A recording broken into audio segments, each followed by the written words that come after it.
वही उमर जो पहले मारते थे गरीबों को, वही फारूक अमीरुल मोमिनीन बने, चेहरे पे नकाब पहना, गली से गुजर रहे, एक बूढ़ी अम्मा परेशान बैठी।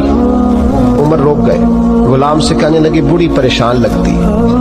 हुजूर पूछ लेते, फरमाया अम्मा अंदर आ जाए। अम्मा कहने लगी जाओ दौड़ो अपना काम करो। कहा तेरी मेहरबानी आने दे। जब जिद की तो कहने लगी आ जाओ। हजरत उमर अंदर गए, नकाब है चेहरे। अम्मा क्यों परेशान हो? कहने लगी उमर से बड़ी शिकायत।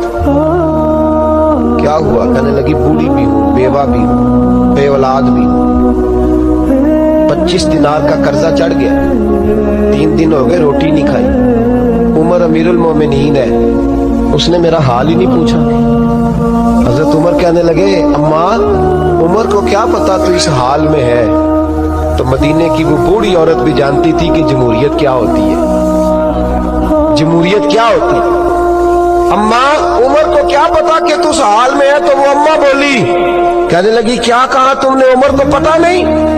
तो उमर को जाके मेरा पैगाम दे दो कि हुकूमत छोड़ दे, उसके हवाले करे जो गरीबों का पता रख सकता है।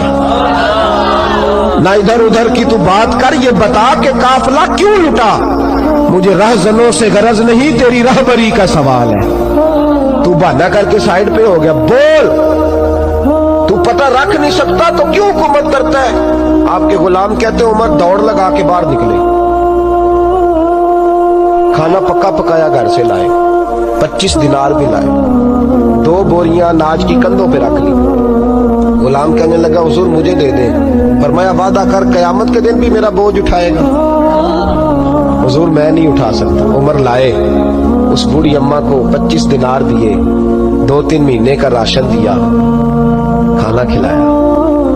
यहाँ तो जिसका 200-400 वोट हो उसे है कोई सरदार चौधरी पूछ ले, गरीबों को कौन पूछता है? लेकिन जब मिलाद का इनकलाब आता है फिर गरीबों की इज्जत बढ़ती है। हजरत उमर अम्मा के पैरों में बैठ गए, कहने लगे अम्मा चल उमर को मेरी खातर माफ कर दे। अम्मा ने एक लफ्ज कहा तो आपके गुलाम कहते हैं उमर को इतना रोते कभी नहीं देखा जितना उमर आज रोए। अम्मा कहने लगी मैं कोई नहीं माफ करूंगी, मैं तो बूढ़ी हूँ, किसी वक्त भी बुलावा आएगा। जब मैं मरूंगी ना, नबी पाक मेरी